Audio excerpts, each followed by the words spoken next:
It's tough at the top, and the new 7th generation Golf has a lot to prove. And there are 3 other serious contenders vying for that number 1 slot.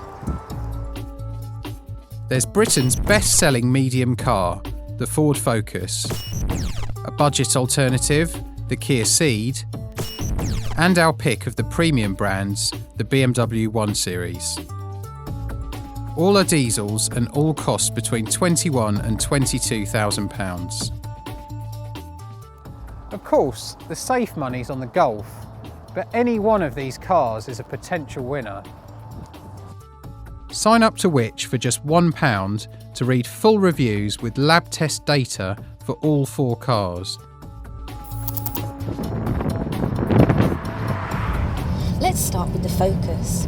It's the oldest car here, and it's as familiar as the Great British Fry-Up.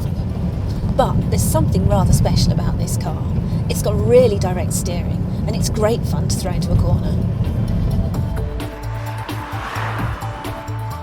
The Focus is the most powerful car in our group. Unfortunately, it's also the least efficient. Ford claims 56.5 mpg, but click on the link below to see our tested figure. I really don't like this interior. It looks plasticky, there are too many buttons on here, and this whole system is too tricky to use. And this screen is way too small, especially if you want to use it as a sat-nav. But there's one area where the Ford wins hands down, and that's on boot space. It's got a stonking 345 litres. That puts the Cee'd to shame. It's got the smallest boot, but perhaps by way of compensation, Kia has packed the car with standard equipment. For the same price as a mid-range Focus or Golf, you can have a top-spec Cee'd with leather trim, sat-nav, a reversing camera, and electric everything. Okay, so the Kia looks good on paper, but it's definitely the least impressive of our 4 cars on the road. This 1.6 litre diesel engine is the biggest you can get in the Cee'd, but it's still the slowest car to 60 miles an hour by about 3 seconds. And it's the slowest to stop too. In our tests, the Cee'd needed 39 metres to stop from 62 miles an hour. The Golf did much better, but how much? Click the link below to find out.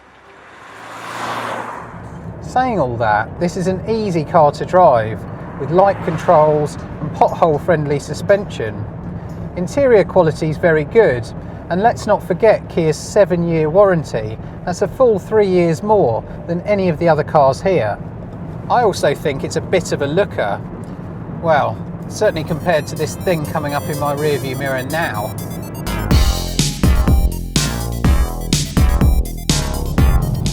Okay, so the BMW isn't the best looking car here, but from the driver's seat it's something really rather special. The BMW is the only car here with rear-wheel drive. That means the front wheels are free to get on with the steering. The result is agile handling and great feedback from the steering wheel. The downside with this car is the stiff suspension, especially if you go for the M Sport option. Also, remember that rear-wheel drive cars can be a bit of a handful in wet and icy conditions. This 2-litre engine feels smooth and flexible. To find out how its fuel economy compares with that of the Golf, click on the link below. We can't fault the BMW for its simple dash layout and the intuitive iDrive multimedia system.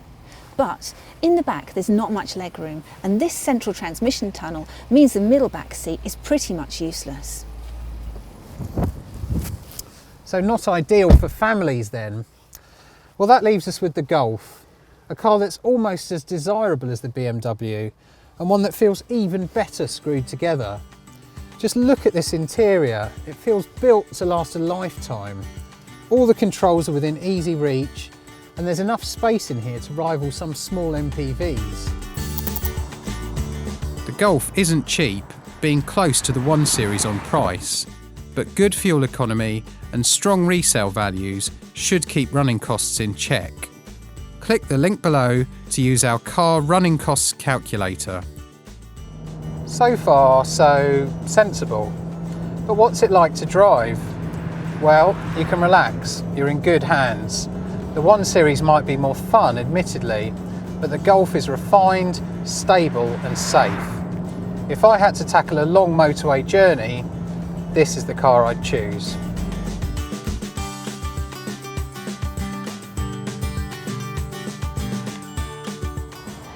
Okay, so which is going to be the winner overall? There's some pretty stiff competition here.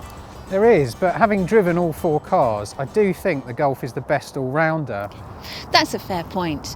The Cee'd and the Focus are cheaper, but they do feel outclassed by the Golf. If I was buying a car with my heart, I'd pick the BMW. But with my sensible hat on, I'd pick the Golf. Yeah, and let's face it, a diesel hatchback is a car you choose with your head rather than your heart. So the winner is the Golf? Yep, the Golf. So there we have it. After nearly 40 years on sale, the Volkswagen Golf is still a very safe bet. Click on the links below to find out more about 2 cars based on the Golf, the Skoda Octavia and the Audi A3.